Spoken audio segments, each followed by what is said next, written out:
Shout out to Tyla. Tyla knows how to market herself.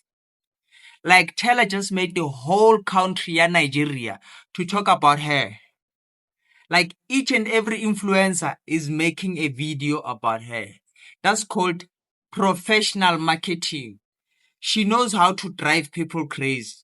Like Tyla, Bona, my sister, my fellow sister, shout out to you.